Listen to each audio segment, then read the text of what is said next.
Olá pessoal, então essa é a nossa última aula dessa primeira parte do curso que trata do equilíbrio estático e das propriedades de elasticidade. Hoje eu vou falar brevemente sobre cisalhamento, que é uma outra maneira de deformar objetos por meio da aplicação de forças. Depois eu vou resolver um exercício onde a gente aplica essas propriedades de elasticidade juntamente com as condições de equilíbrio estático para resolver aí um problema do livro. Então, o cisalhamento se refere a um outro protocolo, né, que pode ser executado para deformar objetos. Tá? E, bom, neste caso aqui, como está colocado aqui no desenho, as forças elas atuam de maneira tangencial à área transversal do objeto. Tá? Então, eu tenho uma certa área, antes a gente viu, tá? O primeiro protocolo que a gente viu foi aplicar uma força de compressão ou de tração. Tá? Então eu tento comprimir ou elongar o objeto por meio de uma força perpendicular à área. E aqui, neste caso aqui, as forças elas atuam paralelamente às áreas transversais do meu cilindro. Tá? Então isso aqui vale em geral para qualquer objeto. Tá? Vale para qualquer objeto, a gente analisa aqui a situação do objeto cilíndrico porque é mais fácil de visualizar. Então, imagina que eu tenho um cilindro, tá? Um certo material, esse cilindro tem um comprimento longitudinal LI, uma área transversal A, e eu aplico duas forças aqui paralelas às superfícies superior e inferior. Tá? Então, A aqui é a área transversal do cilindro. Então, o que acontece? Imagina que eu tenho aqui uma situação inicial, vou aumentando essa força, vou aumentando, até que esse objeto começa a deformar, e aqui depois de um certo tempo eu tenho uma situação aí que eu chamei de final, tá? Minha força aumentou, tem que aumentar cada vez mais a minha força, e esse objeto ele acaba sendo torcido. Tá? Essas forças aí são chamadas de forças de cisalhamento, essas forças que atuam tangencialmente às duas áreas aí transversais do meu cilindro. Tá? Eu vou chamar de ΔX este deslocamento aqui.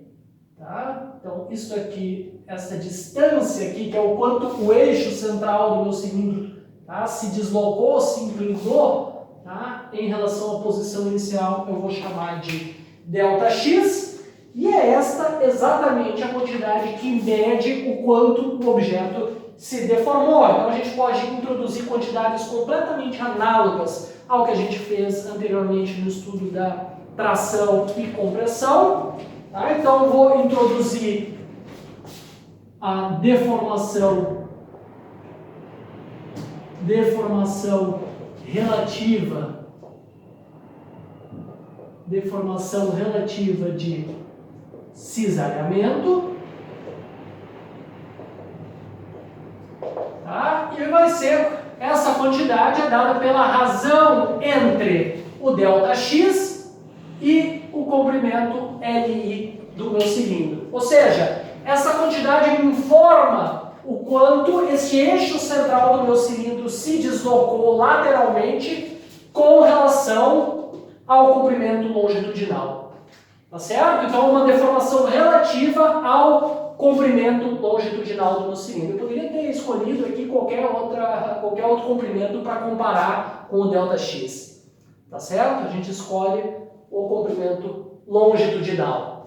Tá claro? Então isso aqui vai me dar o quantos por cento, né? Qual é a percentagem que o objeto se deformou lateralmente em relação ao comprimento longitudinal ali.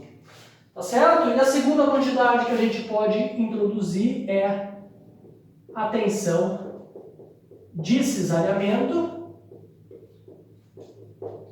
Em completa analogia com o que a gente fez na última aula, a tensão de cisalhamento é, de novo, o módulo da força dividido pela área transversal do meu objeto cilíndrico. Certo? Agora, se a gente fizer isso no laboratório e for medindo, então, for medindo a força que está sendo aplicada e esse ΔX, e for fazer um gráfico desta quantidade por essa, tá? Fazer um gráfico da tensão de cisalhamento pela deformação relativa, a gente vai ver um comportamento muito similar ao gráfico que a gente viu na última aula para tensão de tração. Tá? O que acontece? Inicialmente existe um regime linear, a relação entre a força aplicada e a deformação é linear. Depois de um certo ponto eu tenho um comportamento não linear. Então no regime linear, o que acontece? Quando eu desligo a força, tá? É um regime elástico. Então quando eu desligo a força no regime linear, esse objeto volta para a situação inicial. Tá? Então eu torço o objeto, solto e ele retorna para a posição, tá? Para o estado inicial dele. Tá? Então esse é o regime que a gente chama de regime elástico, esse regime linear.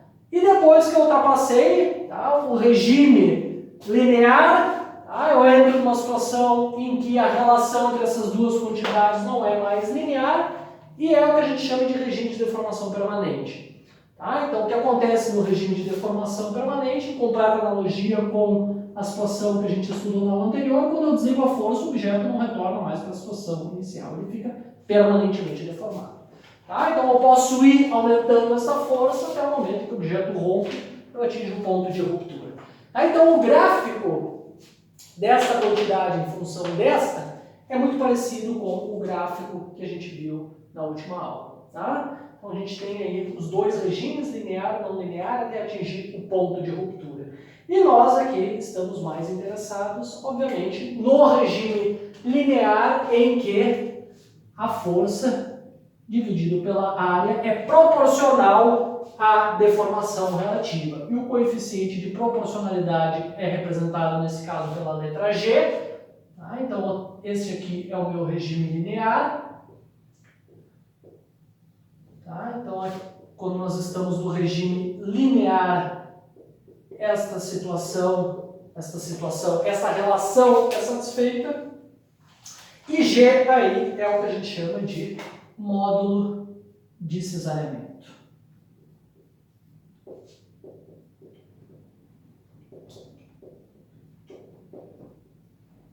O G é o módulo de cesariamento, tá? No SI, isso aqui tem unidade, de novo, de Newton por metro ao quadrado.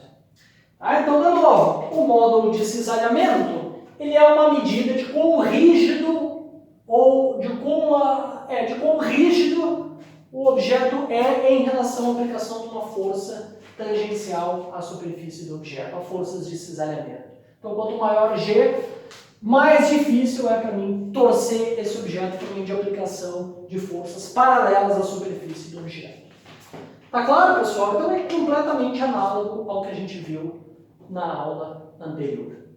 Certo? Bom, eu vou resolver agora, então, um problema do Halliday.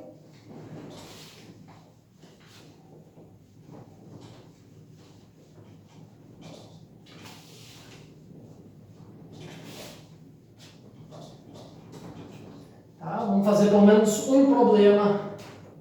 Vamos deixar registrado pelo menos um problema. Tá? A solução de um problema. E o problema que eu vou fazer é o seguinte, é o 49. O problema 49, lá no final do capítulo 12, na 9ª edição. Tá? É o problema 49 da 9ª edição do Halliday 2. Tá? Então o problema é o seguinte, eu vou fazer o desenho que está lá no livro, e daí eu leio daqui a pouco o problema para vocês. A gente tem um tronco aqui, um tronco de árvore cilíndrico, uma posição completamente horizontal. Tá? Eu tenho o seguinte, eu tenho o teto, tá? Centro de massa do tronco, meu centro de massa do tronco, e daí eu tenho uma coisa, sei lá, tem um cabo aqui, eu tenho um cabo de aço aqui, eu tenho um outro cabo mais para cá. Sei lá não, é mais ou menos isso. Tá? Então o que eu sei desse problema aí? O que a gente sabe desse problema?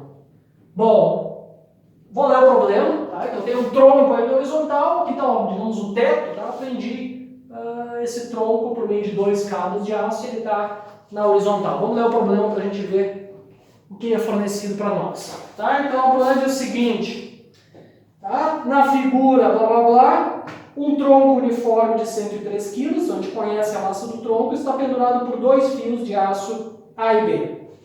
Tá? Vamos botar o fio, tá ficando confuso isso aqui, né? Vou botar aqui, fio A, fio B.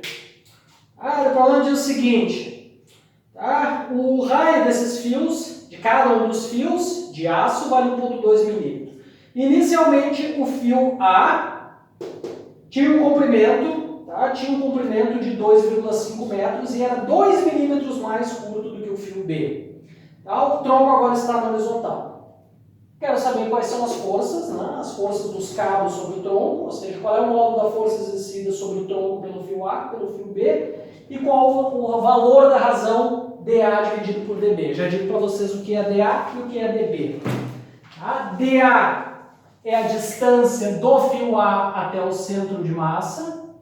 Então, dA é essa distância aqui, do meu fio A até o centro de massa do tronco, e dB é a distância deste fio até o centro de massa. Então, o problema pede a razão entre essas distâncias e as duas forças, FA e FB, que são as forças que o tronco faz sobre o cabo e que o cabo faz, cada um dos cabos faz sobre o tronco. Vamos anotar aí todos os dados que a gente conhece.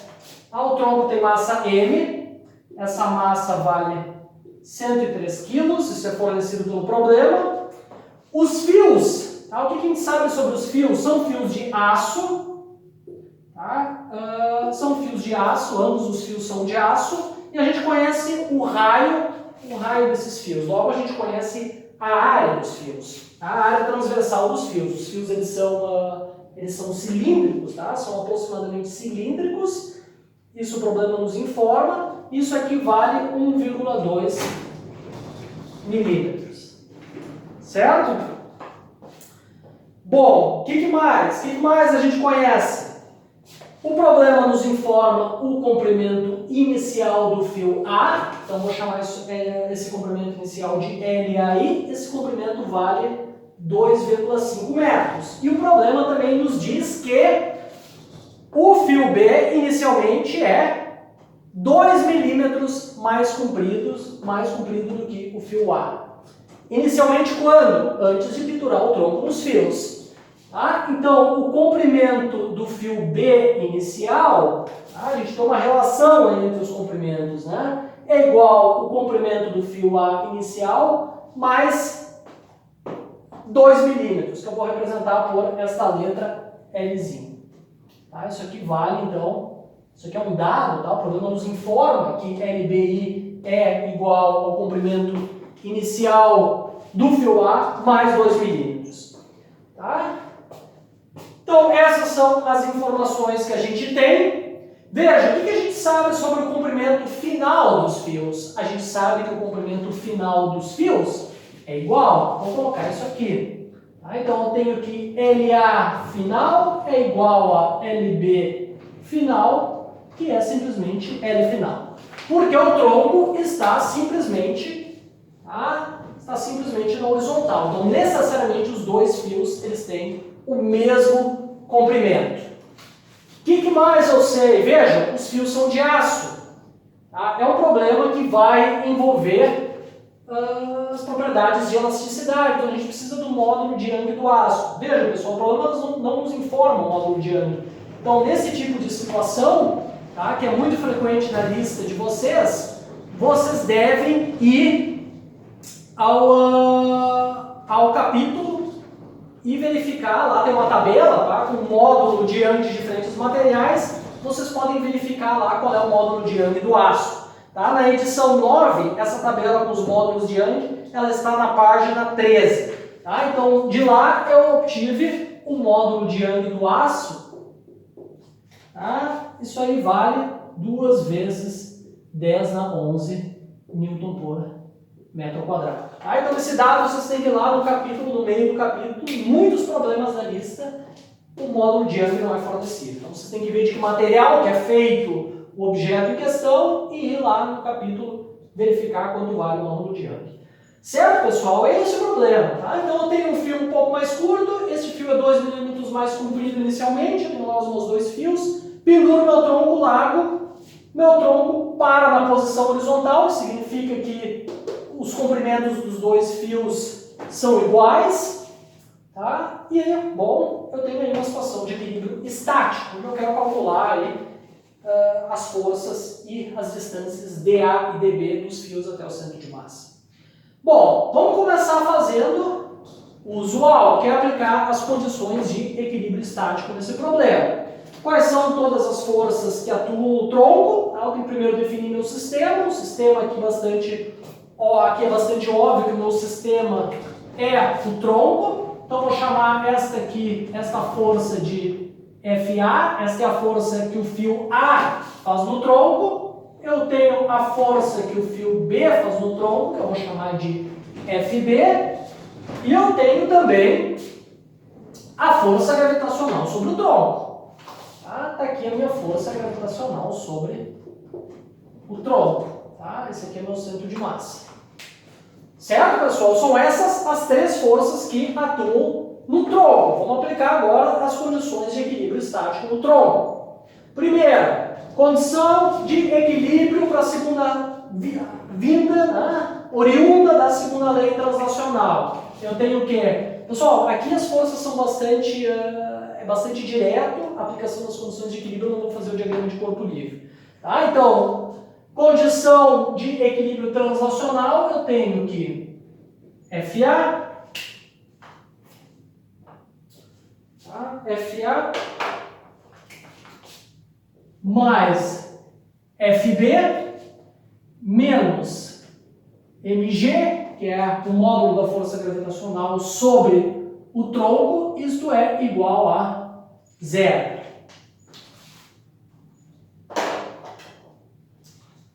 Tá certo? Rotacional agora. Bom, eu tenho que escolher um ponto para calcular os torques em relação a este ponto. Eu vou escolher este ponto aqui. Tá? É sempre razoável pegar um ponto onde atua uma das forças, de modo que eu não preciso me preocupar com o torque daquela força. Então, imediatamente, o módulo do torque da força A é igual a 0. Certo? O torque, tá? Então eu estou calculando o torque em relação a esse ponto. O ponto de aplicação da força A coincide com o ponto P em relação ao qual eu calculo o torque. Logo, o torque da força A é 0. Torque da força gravitacional, o módulo vai ser o quê? Módulo da força gravitacional, braço de alavanca, tá? Da força gravitacional. Está aqui a linha de ação da força gravitacional, essa linha pontilhada. O braço de alavanca é a reta, tá? É o comprimento da reta que liga o ponto P em relação à linha de ação, de modo a formar um ângulo de 90 graus. Então, o braço de alavanca aqui é simplesmente dA. Certo? E ainda o torque da força FB, que vai ser o quê? Módulo da força, tá? Módulo da força, braço de alavanca da força FB. Vai ser essa distância aqui, que é dA mais dB. Certo? Bom, o que sai daí? Eu vou escrever aqui em cima. Tá? Eu vou escrever aqui em cima. Tem que agora aplicar a minha condição de... tem que somar os torques com seus devidos sinais. Vejam, esta força tende a girar o meu tronco no sentido horário. Logo, o torque desta força anti-horário. Logo, o torque desta força FB é positivo. E o torque da força gravitacional, que tende a girar o tronco no sentido horário, é negativo. Então daqui sai o quê? Tá? Desses torques aí, sai que FB, dA mais dB, menos mgdA, a soma desses torques aí tem que ser igual a 0. Tá certo? Daqui agora eu isolo a minha força FB, vou colocar isso aqui. Minha força FB vai ser o quê? mgdA, tá? Simplesmente passo aqui para cá, divido por dA mais dB. Certo? Bom, é isso aí que a gente obtém aplicando as condições de equilíbrio. Qual é o problema? Eu tenho duas equações E eu não sei as duas forças, FA e FB, e eu não sei dA e dB. Então eu tenho mais variáveis do que equações. Este é um problema indeterminado. Para mim resolver um problema desse tipo, em que eu tenho mais variáveis do que equações, tá? Eu posso tentar usar alguma propriedade de elasticidade para obter uma equação extra. Tá claro? Então veja, aplicando somente as condições de equilíbrio eu não consigo resolver o problema. Tem um sistema indeterminado, mais variável do que equação. Então tem que aplicar, tá? Tem que tentar aplicar propriedades de elasticidade para obter mais equações e assim conseguir resolver o sistema. Veja, pessoal, tá? É muito comum nesse tipo de problema envolvendo equilíbrio de corpos rígidos obter um sistema de equações indeterminado. Mesmo se eu tiver esse problema na prática e eu for lá com uma régua que medir dA e dB, vejam, eu coloco aqui o valor de dA e dB, tá? Então imagina que eu tenho esse tronco aí, pendurei meus cabos na prática lá, tá? Fui lá na rua, lá, botei o tronco, pendurei, medi com uma régua dA e dB. Se eu colocar os valores aqui, eu resolvo o problema. Eu tenho o FB, isolo daqui o FA e deu, resolvi o problema. Agora, se eu tiver mais um cabo, imagina que eu tenho mais um cabo, mais dois cabos aqui pendurados no meu tronco. Eu vou continuar tendo uma equação para o equilíbrio para a segunda lei, que vem da segunda lei translacional, e eu vou continuar tendo uma equação que vem dos tórqueos. Ou seja, eu só vou ter duas equações. Mesmo que eu vá na prática e faça as medidas das distâncias que vão aparecer aqui no equilíbrio dos tórqueos, o problema vai ser indeterminado. Porque eu vou ter mais forças desconhecidas. Tá claro? Então eu vou ter mais variáveis do que equações, não vou conseguir resolver o problema. Certo? Então a gente tem que suplementar esse sistema de equações com o que a gente sabe sobre elasticidade. O que a gente sabe? Os dois cabos, eles possuem a mesma área transversal, eu conheço, tá? São cabos cilíndricos, eu conheço R, então a área transversal desses cabos, que é idêntica tanto para A quanto para B, vale simplesmente πr ao quadrado. Tá? Eu não vou calcular essa área, mas a gente conhece o valor de π, conhece o valor de r, a gente conhece o valor de A. Os dois fios são de aço, a gente conhece o módulo, tá? A gente conhece o módulo de Young do aço, tá? E os fios se deformam muito pouco. Tá? Então a gente pode assumir que a relação entre a tensão de deformação aqui aplicada pelo tronco em cada um dos fios, né, que faz com que os fios se estiquem, a relação entre a tensão de deformação e a deformação relativa dos fios, tá? A gente pode assumir que essa relação é linear. Tá? Então o que eu tenho? Eu tenho que o módulo de Young do fio A vale o quê? Tá? O módulo de Young do fio A vale a força, tá? A força que o tronco faz sobre o fio A, né, de modo a elongar, né, de esticar o fio A, e essa força em módulo é igual à força que A faz no tronco. Então vou ter aqui FA dividido pela área do fio A, e tudo isso tem que ser dividido por variação, a deformação relativa do fio A, que vai ser ΔLA dividido por LAI. Tá claro? Tá? E a gente sabe também que o módulo de Young do fio B tem que ser igual à força FB, que é a força que o tronco faz sobre o fio B dividido por A, e tudo isso dividido pela deformação relativa do fio B, dividido pelo comprimento inicial do meu fio B. Tá? Então a gente conhece essas duas equações. Tá? Então, eu posso agora simplesmente igualar, porque os dois fios são de aço, então eu posso simplesmente igualar essas duas equações e tentar obter uma terceira equação que envolve FB e FA. E eu de fato obtenho essa equação. Veja, eu conheço Azinho, né, que é a área transversal dos fios, tá? E eu obtenho uma terceira equação envolvendo FA e FB. Qual é o problema? ΔLB e ΔLA ainda depende do comprimento final dos fios, que eu não conheço. Então essa terceira equação, que envolve as forças, ela envolve também uma nova variável LF. Tá? Então não é bem por aí. O que a gente tem que fazer? A gente tem que usar a relação que a gente conhece entre os comprimentos, que vem daqui, e daí sim aplicar aquelas equações dentro desta relação. Tá? Eu tenho que usar esta equação aqui entre os comprimentos, senão eu não consigo resolver o problema. Tá? Então vejam o seguinte, tá? Mantenho isso aqui um pouco em banho-maria. Então o que eu tenho? A variação do comprimento LB vai ser o quê? O comprimento de B final menos o comprimento de B inicial. Mas o comprimento de B inicial é igual ao comprimento de A inicial mais L. Então aqui LB inicial vai ser o quê, de acordo com aquela relação? Vai ser LA inicial mais L. Tá? Então aqui eu obtenho uma relação que envolve o delta LB, vai ser o quê? Vai ser igual a LBF, que é simplesmente o comprimento LF, que é igual para os dois fios. Então vou ter LF menos LAI, que é simplesmente delta LA menos L. Tá? Então eu obtive uma relação entre os dois, entre a variação do comprimento de cada um dos fios.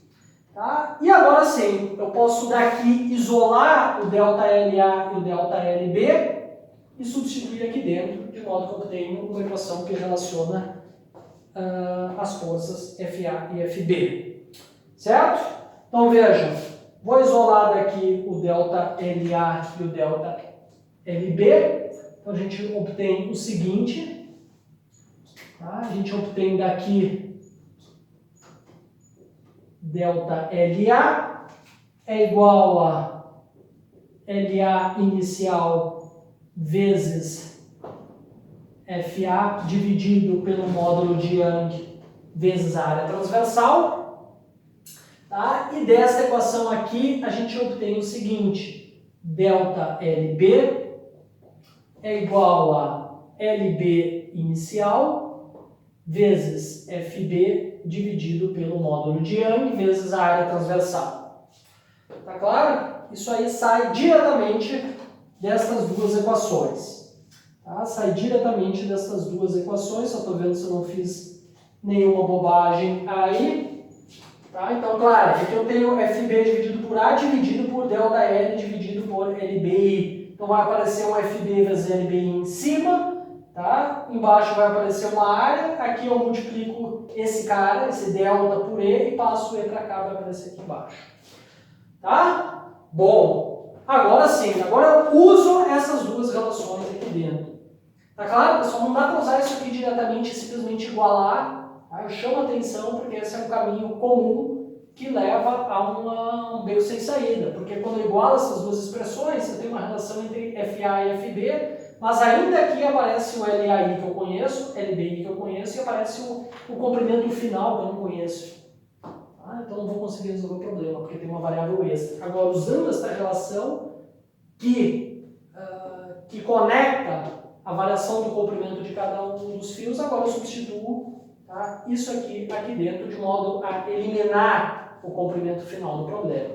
Então veja, eu substituo esse cara aqui, eu vou ter LBI, FB, dividido pelo módulo de Young vezes A. Isso aqui vai ser igual a delta LA, que vai ser LAI, FA dividido pelo módulo de Young, vezes A menos L.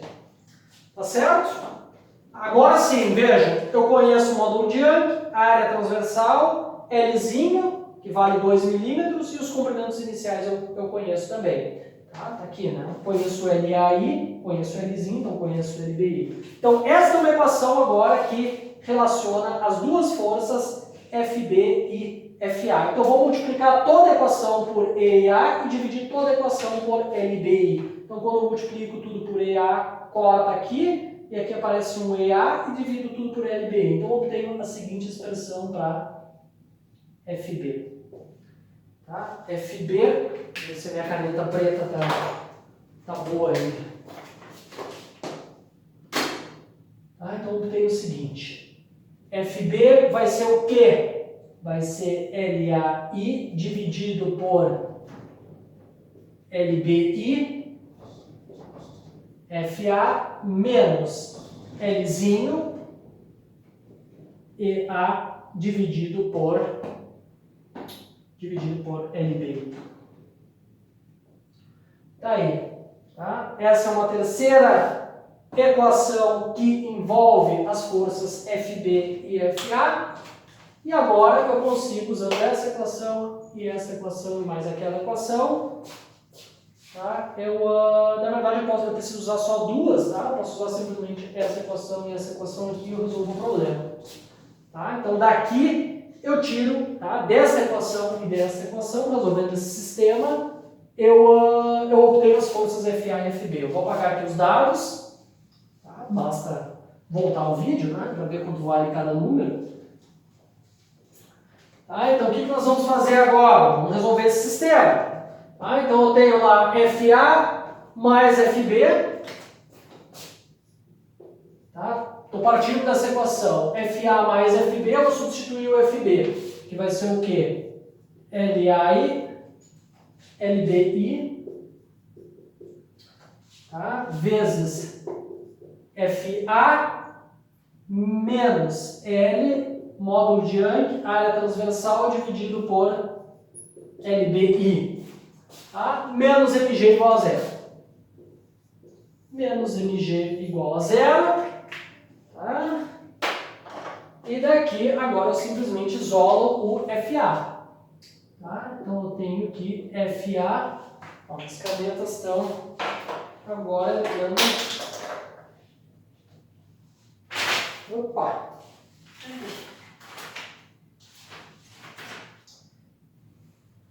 Tá? Então eu tenho aí o FA vai ser o quê? Tá? Se vocês isolarem o FA, vocês vão ter o seguinte: LEA mais MGLBI dividido por LBI mais LAI. Então eu tenho que simplesmente fatorar o FA aqui, passa isso aqui para o outro lado, multiplica tudo por LBI e divide por LBI mais LAI. Essa é a expressão para FA. Então a gente conhece aí todas as quantidades, basta substituir os números, vocês vão ter que FA vale 866 newtons. Tá? Tendo o valor de FA, coloca aqui, vocês obtêm o valor de FB, que vale 143 newtons. Tá? Então essa é a solução, esse é o valor para as duas forças FA e FB. Tá? A segunda parte do problema, a gente quer saber a razão entre dA e dB. Tá? Bom, como é que eu faço isso? Vejam, essa equação do lado direito dessa equação, na verdade, não depende de dA e dB separadamente. Depende da razão entre as duas instâncias. Tá? Então veja, se eu fatorar o dA aqui, se eu tirar o dA para fora, eu tenho o seguinte: mg dA dividido por dA vezes, fatorei dA aqui, 1 mais dB dividido por dA. Corta aqui, tá? Vejam, FB depende do peso, né? Do peso do tronco e da razão entre dB e dA. Então tudo que vocês têm que fazer agora é substituir o valor obtido para o dB, substituir o mg e isolar a razão dB dividido por dA. Se vocês fizerem isso, vocês vão obter, então, basta substituir aí direto os números, pessoal. Vocês vão obter que dB dividido por dA vale aproximadamente 6, tá? 6,06. Tá? Então, a distância do cabo B até o centro de massa é 6 vezes maior do que a distância dA até o centro de massa. Obviamente, esse desenho aqui está completamente fora de escala. Tá claro, pessoal? Bom, espero que este problema esteja bastante claro. É o único problema que eu vou fazer aqui, tá? Que eu vou gravar vídeos e que que combina propriedades de elasticidade com as condições de equilíbrio. Espero que esteja claro. Tá? Isso é tudo. Tá? Esta aula ela encerra essa primeira parte de equilíbrio e elasticidade. Na próxima aula a gente entra já no tópico de gravitação. Obrigado e até a próxima.